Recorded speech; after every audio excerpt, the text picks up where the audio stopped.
Welcome in Informational Video Center. بسم اللہ الرحمن الرحیم۔ اللہ تبارک و تعالیٰ کے بابرکت نام سے شروع جو بڑا مہربان اور نہایت رحم فرمانے والا ہے۔ حضور صلی اللہ علیہ وآلہ وسلم کی اللہ سے ملاقات کا واقعہ۔ حضرت عائشہ رضی اللہ تعالیٰ عنہا نے حضور صلی اللہ علیہ وآلہ وسلم سے پوچھا، جب آپ اللہ سے ملاقات کے لیے گئے تو کیا آپ نے اللہ کا چہرہ مبارک دیکھا؟ آپ صلی اللہ علیہ وآلہ وسلم نے فرمایا کہ ہاں، جب میں نے اللہ کو دیکھا تو میرا سانس بند ہو گیا اور مجھے دوبارہ زندہ۔ السلام علیکم ورحمۃ اللہ وبرکاتہ۔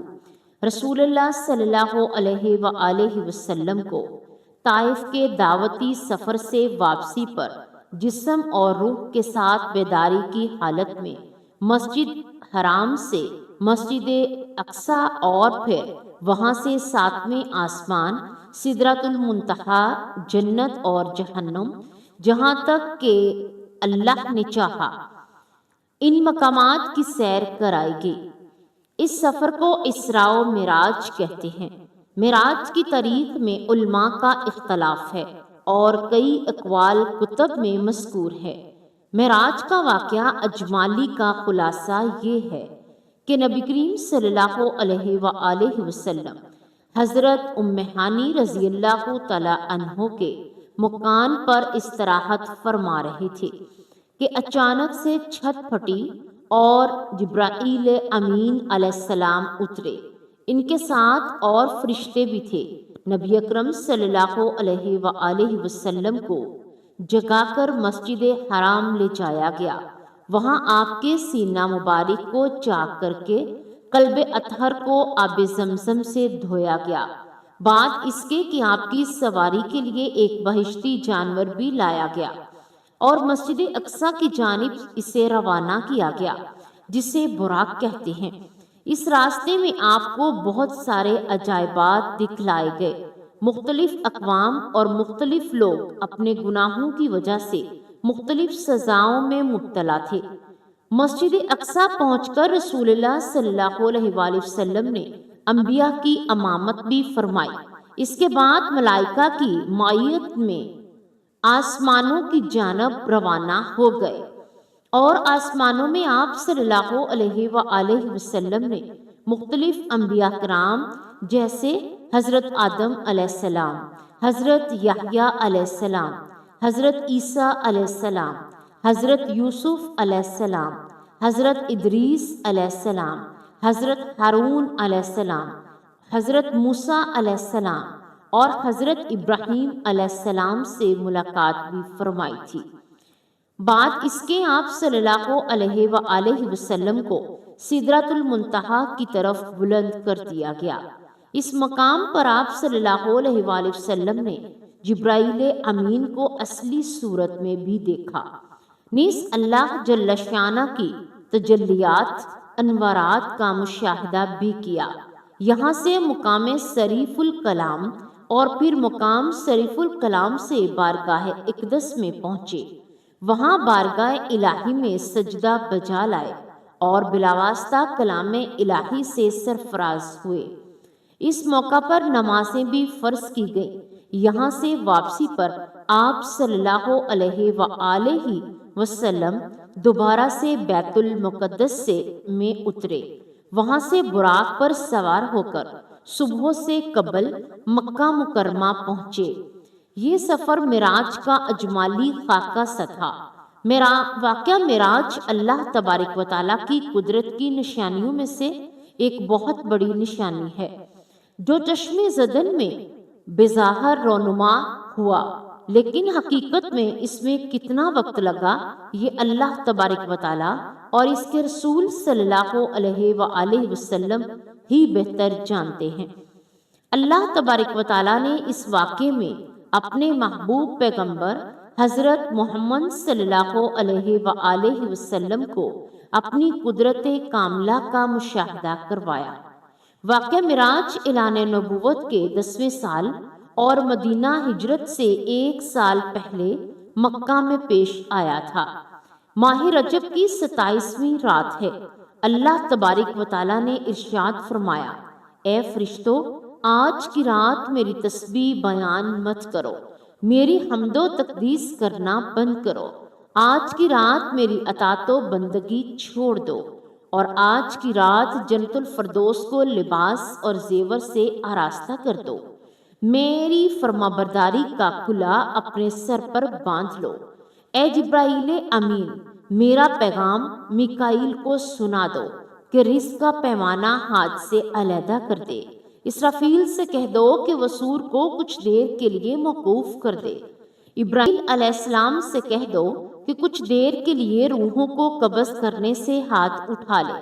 رضوان سے کہہ دو کہ جنت الفردوس کی درجہ بندی کر کے مالک سے کہہ دو کہ دوزخ کو تالا لگا دے، اور خندے بریق سے کہہ دو کہ آراستہ اور پیراستہ ہو جائیں، اور جنت کے محلوں کی چھتوں پر صف بستہ کھڑے ہو جائیں، اور جنت کے جو محل ہیں ان کی چھتوں پہ اس طرح سے کھڑے ہوں کہ یوں معلوم ہو کہ جیسے سربستہ کھڑے ہیں۔ مشرق سے مغرب تک جس قدر قبریں ہیں ان سے عذاب ختم کر دیا جائے۔ آج کی رات شب معراج میرے محبوب حضرت محمد صلی اللہ علیہ وآلہ وسلم کے استقبال کے لیے تیار ہو جاؤ۔ چشم زدن میں عالم بالا کا نقشہ بدل جاتا ہے۔ حکم ربی ہوا کہ اے جبرائیل، اپنے ساتھ 70,000 فرشتے لے جاؤ۔ حکم الہی سن کر جبرائیل امین علیہ السلام سواری لینے جنت میں جاتے ہیں، اور آپ نے ایسی سواری کا انتخاب کیا جو آج تک کسی شہنشاہ کو بھی میسر نہ ہوگی۔ میسر ہونا تو دور کی بات دیکھی بھی نہ ہوگی، اور دیکھنا تو دور کی بات سوچی بھی نہ ہوگی۔ اس سواری کا نام براق ہے۔ تفسیر الروح البیان میں ہے کہ نبی کریم صلی اللہ علیہ وآلہ وسلم سے پہلے براق پر کوئی بھی سوار نہیں ہوا۔ رجب کی 27ویں شب کس قدر یہ کیف رات ہے کہ مطلب بالکل صاف ہے، فضاؤں میں عجیب سی کیفیت طاری ہے۔ رات آہستہ آہستہ کیف و نشاط کی مستی میں مست ہوتی جا رہی ہے۔ ستارے پوری آب و تاب کے ساتھ جل ملا رہے ہیں۔ پوری دنیا پر سکونت، خاموشی کا عالم طاری ہے۔ نصف شب گزرنے کو ہے کہ اچانک سے آسمانی دنیا کا دروازہ کھلتا ہے۔ انوار و تجلیات کے جلوے سمیٹے حضرت جبرائیل علیہ السلام نوری رانی مخلوق کے جھرمٹ میں جنتی براق لیے آسمان کی بلندیوں سے اتر کر حضرت ام ہانی رضی اللہ تعالی عنہ کے گھر تشریف لاتے ہیں، جہاں ماہ نبوت حضرت محمد صلی اللہ علیہ وآلہ وسلم محو خواب میں آنکھیں بند کیے دل بیدار لیے آرام فرما رہے ہیں۔ حضرت جبرائیل امین علیہ السلام ہاتھ باندھ کر کھڑے ہیں، سوچ رہے ہیں کہ اگر آواز دے کر جگایا تو بےدبی ہو جائے گی، مگر فکر ہے مند ہے کہ معراج کے دولے کو کیسے بیدار کیا جائے۔ اس وقت حکم ربانی ہوتا ہے کہ اے جبرائیل، میرے محبوب کے قدموں کو چوم لے تاکہ تیرے لبوں کی ٹھنڈک سے میرے محبوب کی آنکھ کھل جائے۔ اس دن کے واسطے تو میں نے تجھے کافور سے پیدا کیا تھا۔ حکم سنتے ہی جبرائیل امین علیہ السلام آگے بڑھے اور اپنے کافوری ہونٹ محبوب دو عالم صلی اللہ علیہ وآلہ وسلم کے پائے ناز میں مست کر دیے۔ یہ منظر بھی کس قدر حسین و جمیل ہوگا۔ حضرت جبرائیل امین علیہ السلام نے فخر کائنات حضرت محمد مصطفیٰ صلی اللہ علیہ وآلہ وسلم جبرائیل امین علیہ السلام کے ہونٹوں کی ٹھنڈک پا کر حضور پاک صلی اللہ علیہ وآلہ وسلم بیدار ہوتے ہیں اور دریافت کرتے ہیں جبرائیل امین کیسے آنا ہوا۔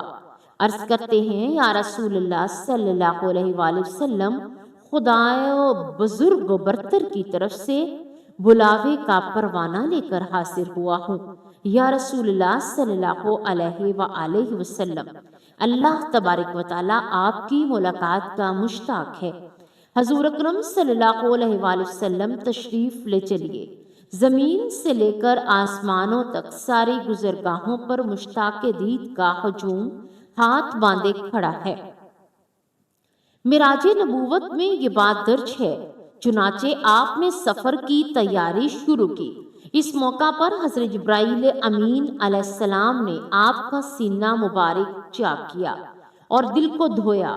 حضور نبی اکرم صلی اللہ علیہ وآلہ وسلم کا ارشاد ہوا، ارشاد گرامی ہے کہ میرے پاس ایک آنے والا آیا، اس نے میرا سینہ چاک کیا، سینہ چاک کرنے کے بعد میرا دل نکالا، پھر میرے دل کے پاس سونے کا ایک تشت لایا گیا جو ایمان و حکمت سے لبریز تھا۔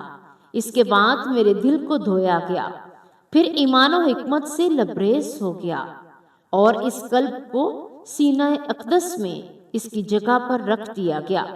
بخاری شریف کی جلد نمبر اول میں صفحہ نمبر 568 پر یہ بات درج ہے کہ مسلم شریف کی بات کی جائے تو جلد صفحہ اول نمبر 92 پر یہ بات ہے کہ مسلم شریف میں ہے کہ جبرائیل امین علیہ السلام نے سینہ چاک کرنے کے بعد قلب مبارک کو زمزم کے پانی سے دھویا اور سینہ مبارک میں رکھ کر سینہ بند کر دیا۔ حضرت جبرائیل امین علیہ السلام فرماتے ہیں کہ قلب ہر قسم کی کجی سے پاک اور بے عیب ہے، اور اس میں 2 آنکھیں ہیں جو دیکھتی ہیں، جو 2 کان ہیں وہ سنتے ہیں۔ یہ فتح الباری کی روایت ہے کہ جلد نمبر 13 صفحہ نمبر 610 پر سینہ اقدس کی شک کیے جانے میں کئی حکمتیں ہیں، جن میں ایک حکمت یہ بھی ہے کہ قلب اطہر میں ایسی قوت قدسیہ شامل ہو جائے جس سے آسمانوں پر تشریف لے جانے اور عالم سماوات کا مشاہدہ کرنے، بالخصوص دیدار الہی کرنے میں کوئی دقت اور دشواری پیش نہ آئے۔ پھر آپ صلی اللہ علیہ وآلہ وسلم کے سر انور پر امامہ باندھا گیا۔ علامہ قاسمی رحمۃ اللہ علیہ فرماتے ہیں کہ شب معراج حضرت محمد مصطفیٰ صلی اللہ علیہ وآلہ وسلم کو جو امامہ شریف پہنایا گیا، وہ امامہ مبارک حضرت آدم علیہ السلام کی پیدائش سے 7000 سال پہلے تیار کیا ہوا تھا۔ 40,000 ملائکہ اس کی تعظیم و تکریم کے لیے اس کے ارد گرد کھڑے تھے۔ حضرت جبرائیل امین علیہ السلام نے سرور کونین حضرت محمد مصطفیٰ صلی اللہ علیہ وآلہ وسلم کو نور کی ایک چادر پہنائی، زمرد کی نالین مبارک پاؤں میں زیب تن فرمائیں، یاقوت کا کمر باندھا۔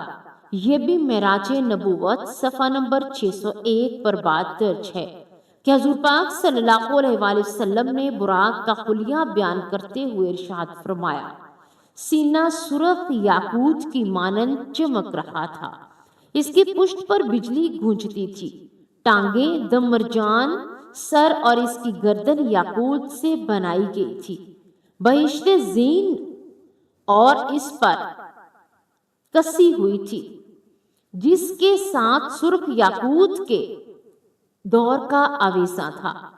اس کی پیشانی پر لا الہ الا اللہ محمد رسول اللہ لکھا ہوا تھا۔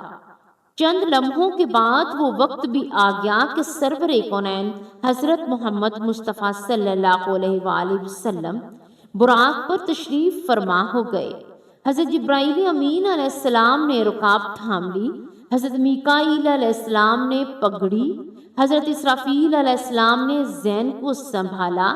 حضرت امام قاسمی رحمۃ اللہ علیہ فرماتے ہیں کہ یہ معراج کی رات 80,000 فرشتے حضور صلی اللہ علیہ وآلہ وسلم کے دائیں طرف اور 80,000 بائیں طرف تھے۔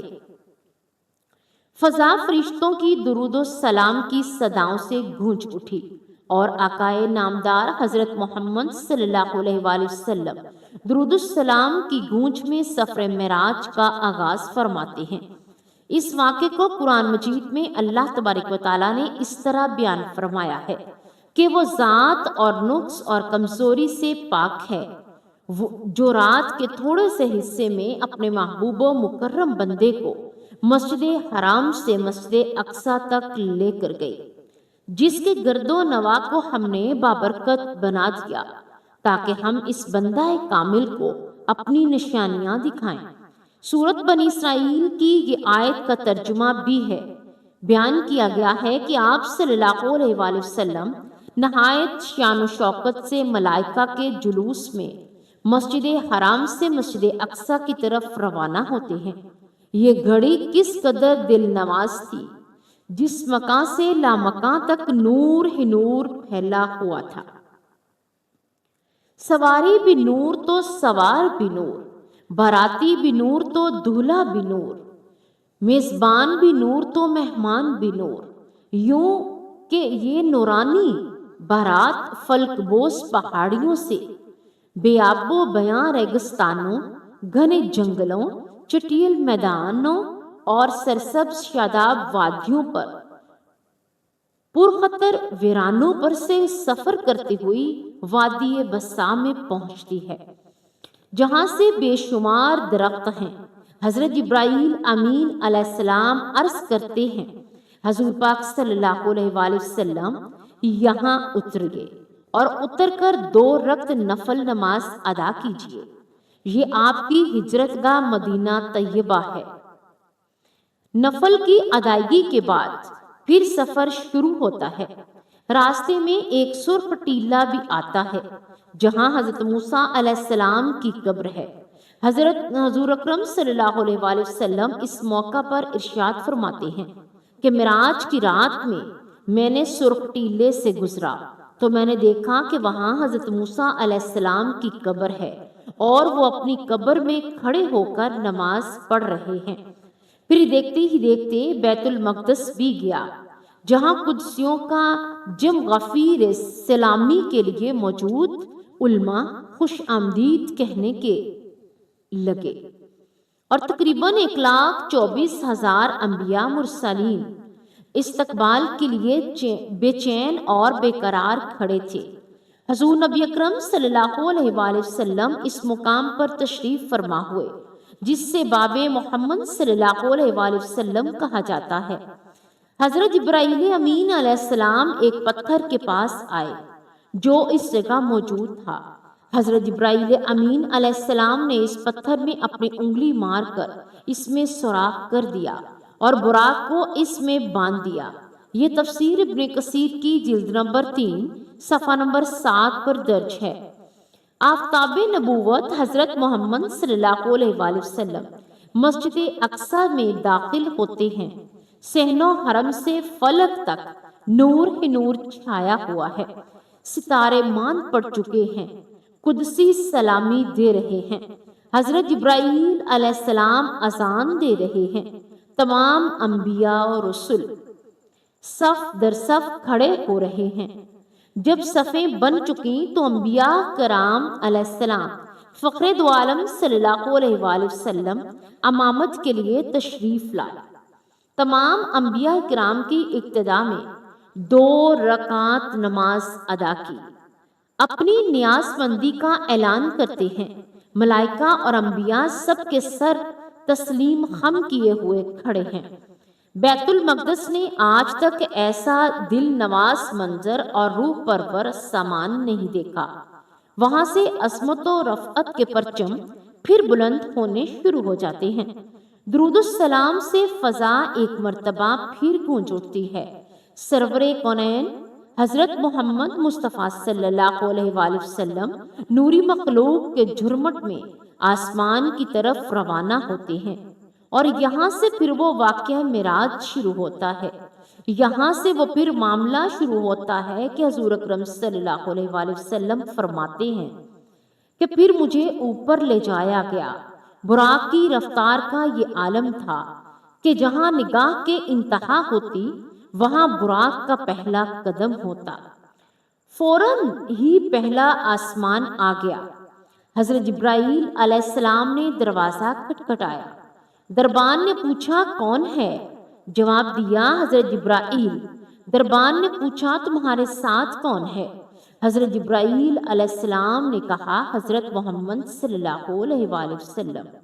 دربان نے کہا مرحبا، دروازے انہی کے لیے کھولے جائیں گے۔ چنانچہ دروازہ کھولا گیا۔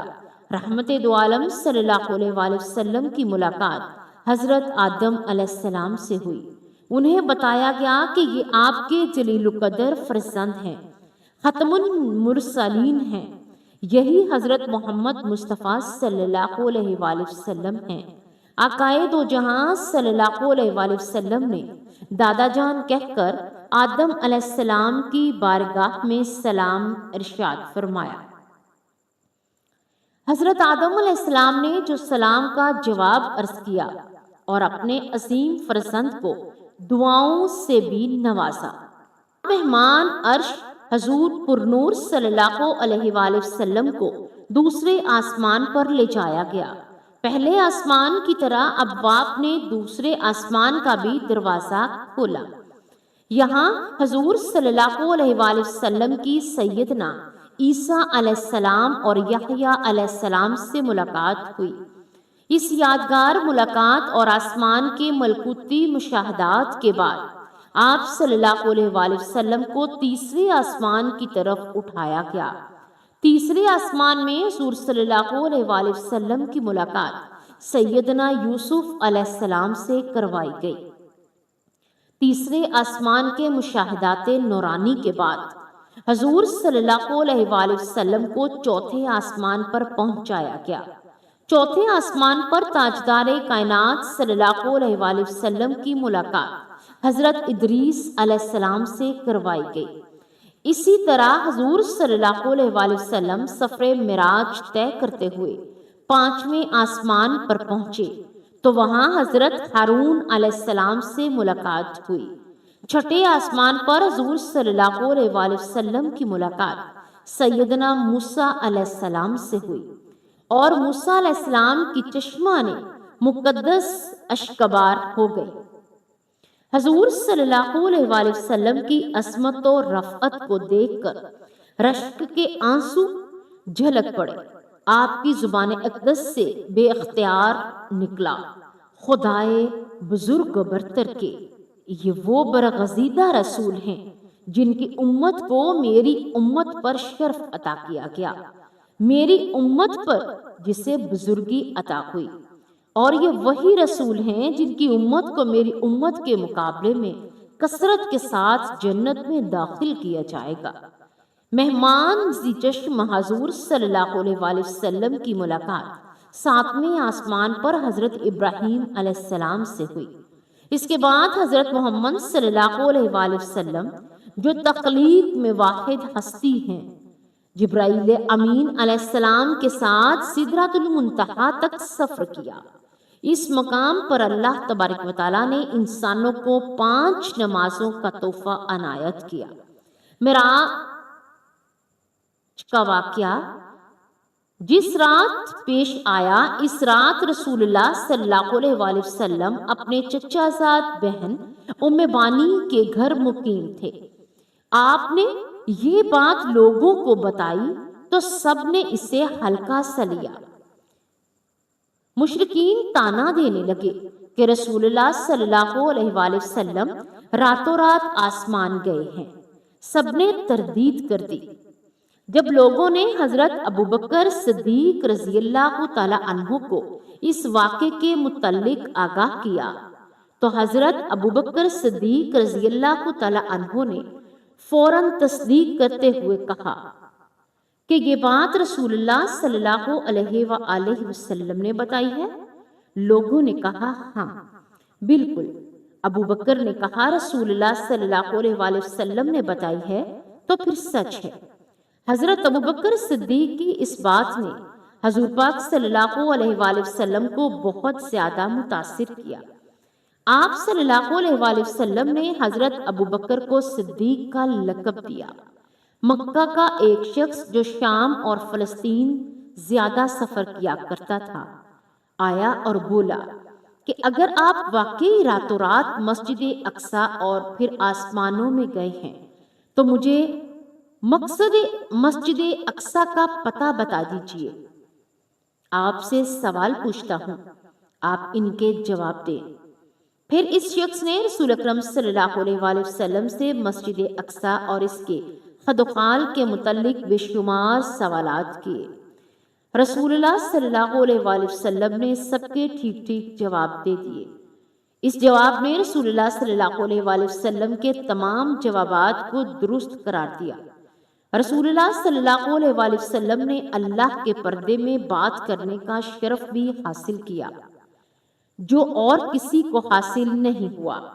کائنات کی اس افضل ترین رات میں اللہ تبارک و تعالیٰ نے حضرت محمد صلی اللہ علیہ وآلہ وسلم کو 50 نمازیں بطور تحفہ دی، جن کی تعداد بعد میں کم کر کے 5 کر دی گئی۔ بہت سے مسلمان اس سے استفسار کرتے ہیں کہ کیا حضور صلی اللہ علیہ وآلہ وسلم نے شب معراج کو اللہ تعالیٰ کا دیدار کیا ہے؟ حضور نبی اکرم صلی اللہ علیہ وآلہ وسلم کا دیدار الہی کرنے کا ثبوت قرآن کریم سے بھی ملتا ہے۔ قرآن کریم کی جس آیت سے رسول اللہ صلی اللہ علیہ وآلہ وسلم کے دیدار الہی کا انکار کیا جاتا ہے وہ بعض لوگوں کی زبردستی ہے۔ یہی حال حضرت عائشہ صدیقہ رضی اللہ تعالی عنہا کی روایت ہے۔ دونوں پر مختصر غور کیا جاتا ہے کہ قرآن و سنت سے جو چیز ثابت ہے وہ ہے دیدار خداوندی، اور نفی میں پیش کی جانے والی آیت میں ہے کہ آنکھوں کے ادراک کی نفی، حالانکہ دیکھنے اور ادراک میں فرق ہے۔ ارشاد خداوندی ہے کہ نگاہیں اس کا احاطہ نہیں کر سکتے، اور وہ سب نگاہوں کا احاطہ کیے ہوئے ہے، اور وہ بہت بڑا باریک بین بڑا باخبر ہے۔ امام رازی رحمۃ اللہ علیہ اس تفسیر میں لکھتے ہیں کہ اس آیت کا مطلب ہے کہ تمام آنکھیں اس کا ادراک نہیں کرتی۔